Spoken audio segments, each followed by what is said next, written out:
The Last of Us Part 2 is a good game. Alright? Order in the court! Order in the court! Hey guys! It's Balon Dirty! Alright, so for today's video, I will be reviewing The Last of Us Part 2. I know a lot of you guys didn't really enjoy it or that you even hate it, but I would still say it is a good game and I'll give you my reasons and I hope that it would shed some light or some perspective at least.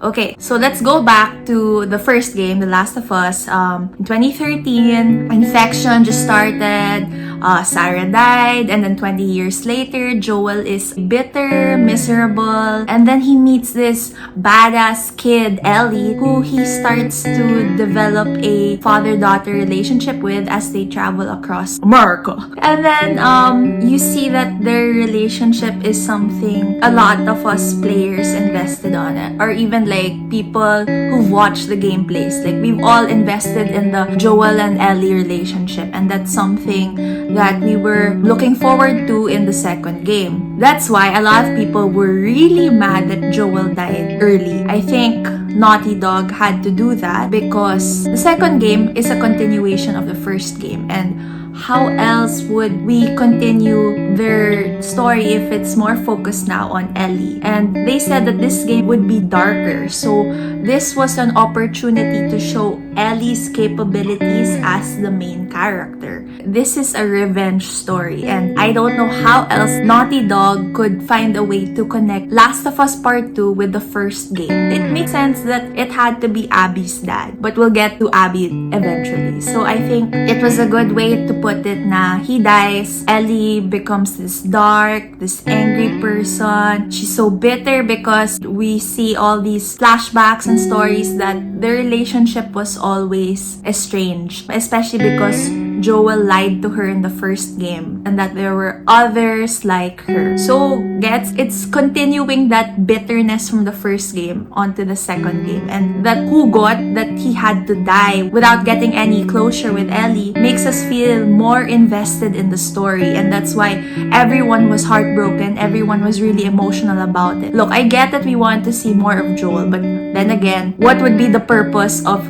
Ellie's journey, Ellie's revenge story, right? I'm gonna find, and I'm gonna kill every last one of them. So let's talk about Abby. What I can say is I hate how she took up half of the gameplay. I don't know if it was half, but it felt actually really long. I get it. We were supposed to empathize with her because her dad was the doctor apparently who was supposed to perform the surgery on Ellie. But then he died because, Joel had to save her. So revenge, Abby. Her story for me was a little irrelevant. I don't care about Owen. I don't care about Mel. I don't care about the damn aquarium. I only care about Alice, her dog. I also care about Yara and Lev. I guess the only good thing about playing Abby was once she confronted Ellie and the gang, it got really intense. Like, I personally was so scared of Ellie that I had to fight her. And I'm sure a lot of gamers felt this na, how can you try to kill or beat the person you're rooting for? And obviously, we were all rooting for Ellie. Just die! Fucking die! See? I'm Team Ellie. I let Abby die even if I lose the game. And then there's a scene na you have to hide and attack Ellie from behind. And you can hear Ellie talking and saying these scary things. The way Ellie said it was so fucking scary. Like, it's so scary. She's the bad guy. This game is fucking scary. I'm actually scared of Ellie right now. Oh shit. Dude, I don't know how to play this. Scared? Yeah, I am. when we were playing Ellie, we were all just like, badass, revenge, When we played Abby, it's like, fuck, this kid turned into a monster. And it's scary how there are people growing up in this kind of world where there's the infected, but you also have to worry about real people. And mas nakakatakot na yung mga survivors, yung mga other groups, parang they're crazier.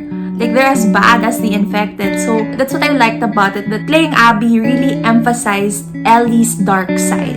And that was good. It just didn't deserve to be that long. Now let's talk about the ending. I would say, here it goes. Here comes the attack. Don't hit me. The ending was good. Kasi, I get a lot of gamers were frustrated that they didn't get to kill Joel's killer. But these are my thoughts lang ha. Abby let Ellie live twice. Okay? I felt Abby was just, I just needed to get it out of my system. I just needed to kill the guy who killed my dad. Okay, that's it. I know you don't care about her, but that's just what I think. And if Ellie did kill Abby, the cycle would never end. Because 2013, Sarah died. 2023, Ellie was about to die. But Joel killed for Ellie because when his daughter died, it's like Ellie became his baby girl. So in the process of saving Ellie, he had to kill Abby's dad. And then Abby killed Joel because her dad died. And if now Ellie kills Abby, for sure Lev is gonna take revenge because it's always like that. Lev is the kid, and then what? Lev is gonna be a dark Ellie na naman. Oh, can I also say that I love how Lev looks like Aang from Avatar The Last Airbender. I mean, look at him. Diba?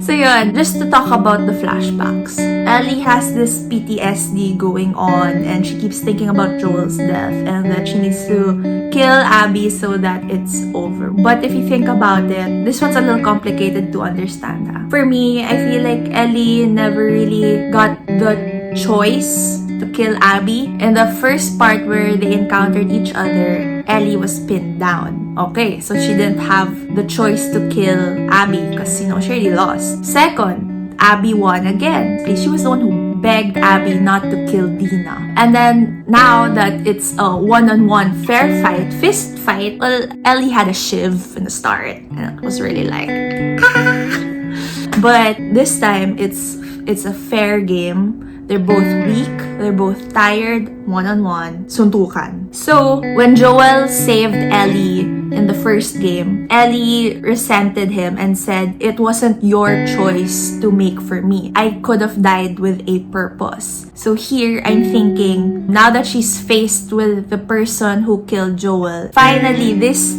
third encounter, she has the choice to kill her or not. And because she wanted to take things into her own hands, she's just done with this shit. She's lost people in the process of revenge. She decided for herself that it wasn't the right thing to do. So, she let her live. And that's why I believe it was a good call. If I can quote from another video game, Detroit Become Human.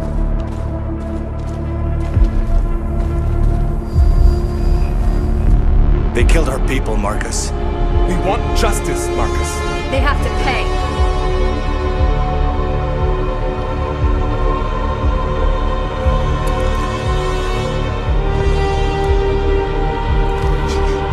You don't have to do this. No. Please. Please.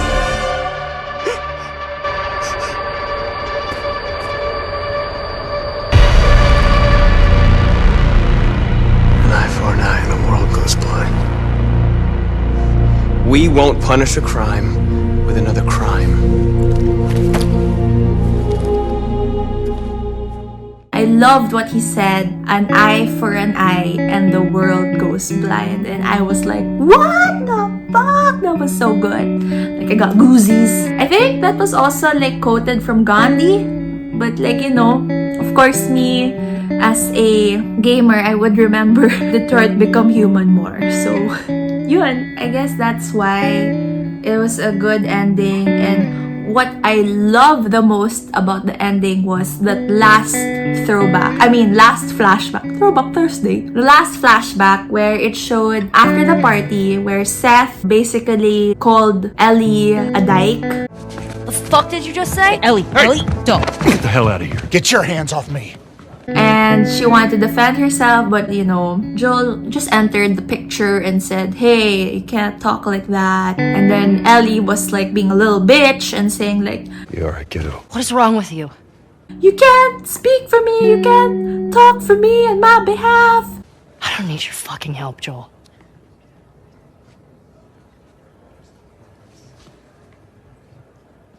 Right.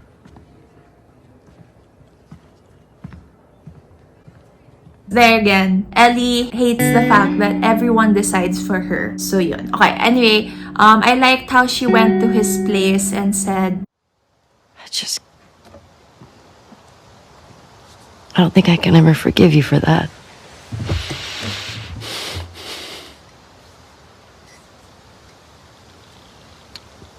But I would like to try.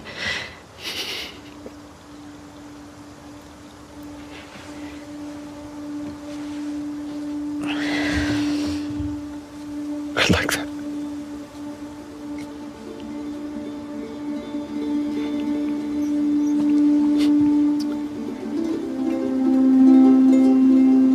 Okay.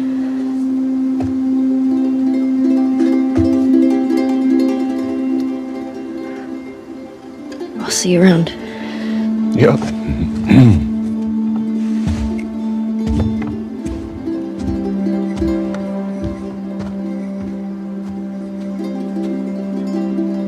like, I can't forgive you just yet, but I'm willing to try. And you could see in Joel's reaction in his face that for once, parang everything he did doesn't have to feel so heavy anymore. They had that closure. And that's why I felt relieved that at least he knows that she still loves him and is willing to forgive him. And that was enough for me.